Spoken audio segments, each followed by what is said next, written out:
Hey everybody, it is the 13th of May 2024 and your boy Mortgage Mike made it into the sky again today twice. I had a flight this morning that I got 1.6 hours and this afternoon I got 2.0 hours. So this morning we in the ever increasing knowledge of understanding that nothing is consistent or normal. Today I learned that you can still spend money for 1.6 hours and spend most of that time just on the taxiway, which is kind of a bummer. But it was very busy. As I mentioned previously, one of the runways is closed.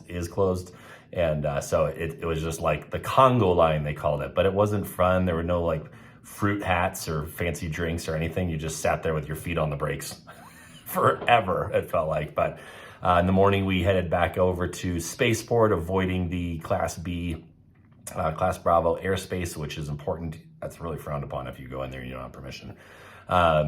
Did a few touch and goes over at Spaceport. Did okay, I think. Still just working on getting my altitude on my base turn consistent. Hitting the airspeeds consistent. There's just a lot going on. So we had only enough time, I think, for 4, and then we had to head back to Centennial and land. The landing there was, I've had better landings, I'm not gonna lie, but like they say, you got to use the plane again. So had a break for lunch and then got back out in the old Cessna 64332 again in the afternoon. Had to wait an extraordinarily a long time for fuel. Not those guys' fault, man. The Jet Center guys are awesome and they're all very friendly and everything. So there's just more of us than there are of them. So it's just tough when you have the plane for 3 hours and you spend 45 minutes waiting on stuff.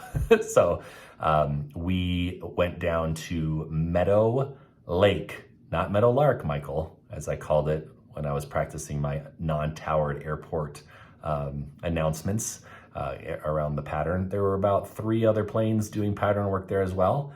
I kind of missed the air traffic controller guy. Bonnie did amazing, as she always does.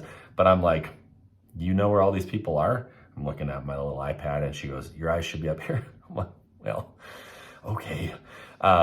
So we did 3 more there. I had to like do a go around on one, which is just where you realize you're too high and it's unsafe. And it's always okay to go around. There's a great song about it on YouTube, should you want to watch it.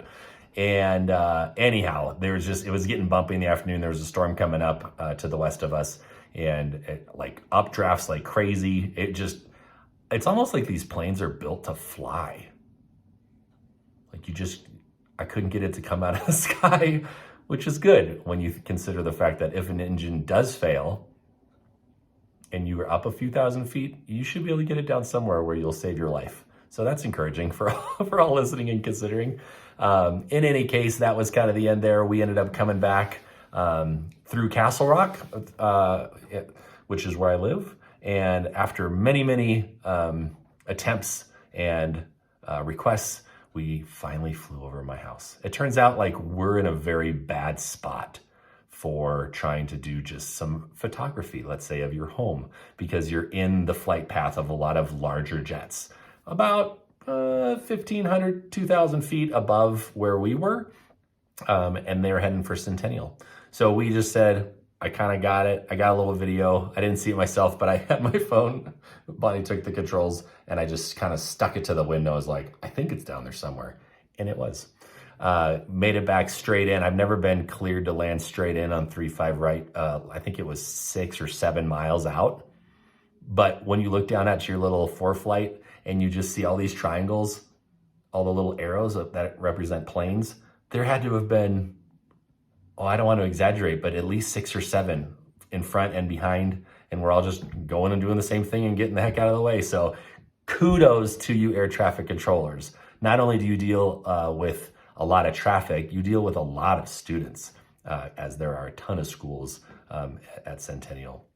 And you're very patient, usually. It's kind of fun when you catch wind of a pilot and an ATC person arguing with each other. And I'm always like, I think that guy's here to help you out, bro. Like, pump your brakes. It's going to be okay. And the brakes, again, pumper are right on the top of your rudder pedals there. So that's all I got for today. Tomorrow we got 2 flights that we're aiming for as well. More updates to follow. Thanks for following along. Subscribe, watch a previous video. Be safe. God bless.